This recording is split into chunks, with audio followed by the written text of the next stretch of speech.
Hello, welcome to my channel, Random Andy's channel. I appreciate you being here.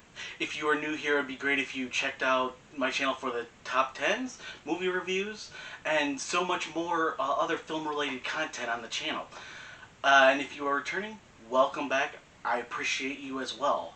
And it would be great if you gave this a like, subscribe, and a comment on the video down below. Let's get into the video. Hello, welcome to my review of Mank, directed by David Fincher, starring Gary Oldman and Amanda Seyfried. With David Fincher directing, this is very different from the usual films of his like Seven, Gone Girl, and Panic Room. Gary Oldman in this film stars as Herman Mankiewicz, or Mank for short. He definitely did a great job studying up on this film, just like he did with Churchill for The Darkest Hour. There's a scene near the end that is absolutely incredible. It's totally Oscar worthy of him, and it goes on for about 10 minutes, and the monologue is so good. It's one of those I would love to memorize. It's so good. Amanda Seyfried is good here. I'm not usually a fan of her, but with how she plays off of Gary Oldman as Mank is amazing, and one of my favorite scenes is the scene at the zoo, and how they interact with each other is just absolutely amazing. Lily Collins also stars as Mank's maid. She's a better actress than people take her for. Sadly here, she isn't given the full potential of what she can do, and I wish she had more screen time. At 2 hours and 11 minutes, about 44 minutes in for me, this film I realized was just too short. This film could have went on for 3-4 hours, and I would have loved every minute of it. For the story, I loved how they showed the production of older films and the mention of them, such as Wizard of Oz and 42nd Street. The man who plays Orson Welles, I wasn't really a big fan of. He didn't really look like him, but the voice impression of Orson Welles was great.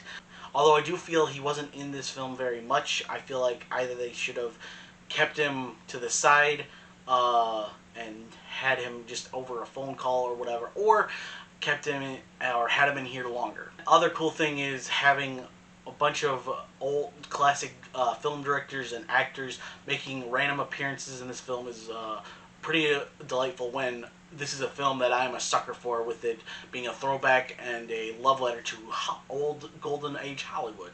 The screenplay here is amazing.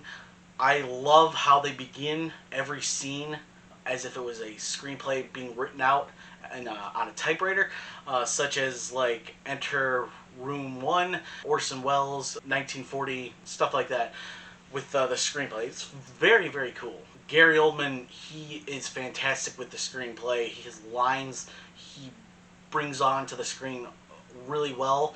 There's a scene near the 40-minute mark where all these actors, they're playing off each other with the script, and also probably a lot of improv as well, and it's just feels so natural, and it's fantastic. For me, my favorite aspect of film is the cinematography with certain shots and the lighting and all that kind of stuff. Eric Messerschmidt of Gone Girl fame does a great job with the black and white cinematography. It is a ode and poetry of cinematography, and the cinematography is such a love letter to Citizen Kane, because it parodies some shots and it films it in a way just like Citizen Kane was shot. Especially one scene where the actor is in front of an audience and it's behind him, and there's the lighting, and it's just absolutely gorgeous. Another thing about the cinematography is the way they did burnt marks for the black and white films, as if it was actually a film from the 30s and 40s, where if you watch some movies from those decades, you'll see that there's some very old burnt marks and, you know, grainy stuff in the film, and they make this film look kind of like that, and it's very, very, very cool. Another cool thing about the lighting with the cinematography is how they ended scenes as the lighting, as the scene fades out, the lighting also fades out with it, kind of like how they did it with the older films.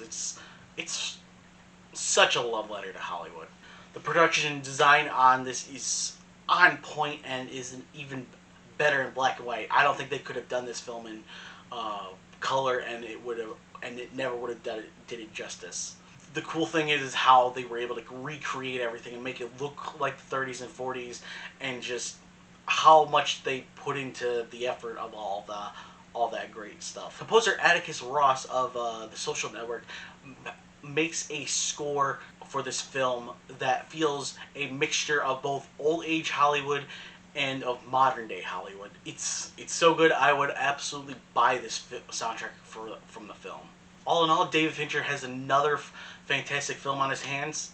Gary Oldman, I feel, has another Oscar on his hands as well, and the cinematography is beautiful. The score is gorgeous, and I love the mix of old school Hollywood and modern day. I feel that if the Criterion Collection picks this up, it would be fantastic, because I would love to own it on DVD and Blu-ray, just like Netflix and Criterion did with Roma and The Irishman.